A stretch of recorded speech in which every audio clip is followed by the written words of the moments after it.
ধর্মীয় মূল্যবোধ ও মানবিক মর্যাদার কথা সবসময় বলে থাকি। কাজেই এক্ষেত্রে ইসলামকে খাটো করে দেখার কোনো সুযোগ নেই। ইতিমধ্যে আমরা দেখেছি আমাদের রাজ্যে কিছু কিছু জায়গার মধ্যে এক শ্রেণীর দুষ্কৃতী বিভিন্ন জায়গায় অপরাধ করে ধর্মের দোহাই দিয়ে তারা পার পেয়ে যাওয়ার চেষ্টা করতেছে এবং ধর্মীয় সুরসুরি দিয়ে রাজ্যের পরিস্থিতিকে উত্তপ্ত করার চেষ্টা করতেছে। তারই অংশবিশেষ গত 10 জানুয়ারি ঊনকোটি জেলার ফটিকরাই বিধানসভার ঘটনা। এই ঘটনা অত্যন্ত গর্বজিত এবং ন্যাক্কারজনক হয়েছে, যা অত্যন্ত দুঃখজনক, যেটা কোনো সভ্য সমাজ কোনো মতেই সমর্থন করতে পারে না। আমরা জানি ভাই ভাইয়ের মধ্যে বিভেদ হয়, বাপ ছেলের মধ্যে বিভেদ হয়, দ্বন্দ্ব হয়। তো তাই বলে কেউ কারোর আস্থার জায়গার মধ্যে আঘাত করে না। হিন্দু মুসলিম বড় কথা নয়, ব্যক্তির মধ্যে যে কোনো বিষয়ে দ্বন্দ্ব ঝগড়া হতেই পারে। তাই বলে এটাকে কেন্দ্র করে মানুষের আস্থার জায়গার মধ্যে আক্রমণ করা, আঘাত দেওয়া, এটা কোনো মতেই কাম্য নয়। আমরা জানি পৃথিবীতে অনেক গণতান্ত্রিক রাষ্ট্র রয়েছে। আমাদের এই ভারতবর্ষ একটি গণতান্ত্রিক রাষ্ট্র, আর গণতন্ত্রের মূল ভিত হচ্ছে ইনসাফ, ন্যায়পরায়ণ। যখন কোনো দেশের নাগরিক উশৃঙ্খলতার দিকে চলে যায়, তাহলে বুঝতে হবে যে দেশ গণতান্ত্রিক কাঠামোর মধ্যে থাকে, গণতান্ত্রিক প্রক্রিয়ায় ফুলফিল বা পরিচালিত হচ্ছে না।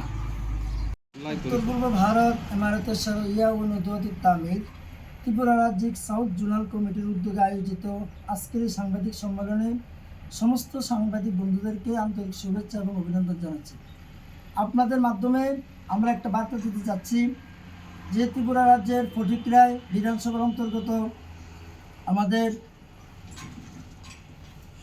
শাহেদার পাড়া তৎসঙ্গে আমাদের আজকের একটা ঘটনা, যে ফটিকরাই বিধানসভার অন্তর্গত তরুণীনগর মসজিদের মধ্যে অপ্রাসঙ্গিকভাবে যে হামলা, পাশাপাশি আমাদের উদয়পুর চন্দ্রপুরে মাহফিলকে কেন্দ্র করে যেই পাশবিক হামলা হয়েছে, তার সম্পূর্ণ নিন্দা আমরা রাজ্য কমিটির পক্ষ থেকে জানাচ্ছি। পাশাপাশি আমাদের ফটিকরাই বিধানসভার মধ্যে একই বিধানসভার মধ্যে দুইটি ঘটনা দুই দিনে, এই দুইটি ঘটনার জন্য ফটিকরাই বিধানসভার বিধায়ককে বিশেষ করে আমরা ওনার দৃষ্টি আকর্ষণ করছি। পাশাপাশি ওই যে ফটিকরাই বিধানসভার সাহেদার পাড়া যে মসজিদের ক্ষতিগ্রস্ত হয়েছে এবং তার পাশে যে জ্বলন্ত আগুন দিয়ে জ্বালিয়ে দেওয়া হয়েছে, তৎসঙ্গে কারিগরি যে আগুন দিয়ে জ্বালিয়ে দেওয়া হয়েছে, ওইগুলোর পরিপূর্ণ কারণে রাজ্যের ভিতরে জাতি উপজাতি বর্ণ সকলের মিলে আমাদের ভিতরে যে মিল বন্ধন এবং যে আমাদের প্রীতি ভালোবাসা একসাথে আমাদের অটুট ছিল, সেটার প্রতি আস্তে আস্তে আমাদের কাছ থেকে চলে যাচ্ছে।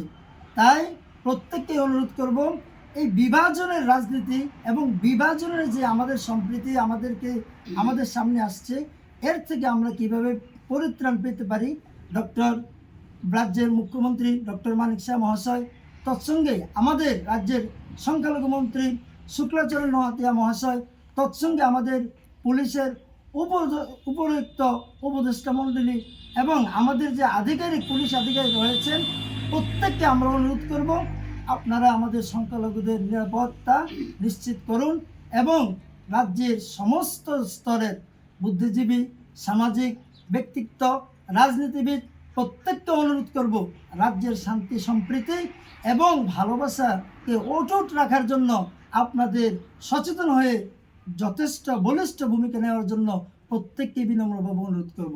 পাশাপাশি রাজ্য কমিটির পক্ষ থেকে আবারও আবেদন করছি যে ক্ষতিগ্রস্ত যে পরিবারগুলা মসজিদে যে ক্ষতিগ্রস্ত হয়েছে এবং আমাদের যেই বাড়ি ঘরগুলো যে ভাঙচুর করা হয়েছে, গাড়িগুলোকে জ্বালিয়ে দেওয়া হয়েছে, পরিপূর্ণভাবে মসজিদের যেন নিরাপত্তা থাকে, সংখ্যালঘুদের যেন নিরাপত্তা থাকে, সেই দিকে দৃষ্টি আকর্ষণ করে আমাদেরকে পরিপূর্ণ নিরাপত্তা দেওয়ার জন্য আবারও রাজ্য সরকারকে বিনম্রভাবে অনুরোধ করছি। পাশাপাশি এর পরিপূর্ণ ক্ষতিপূরণ যেন আমরা পাই, তার জন্য আমরা পরিপূর্ণভাবে রাজ্য কমিটির পক্ষ থেকে দাবি জানাচ্ছি। তাই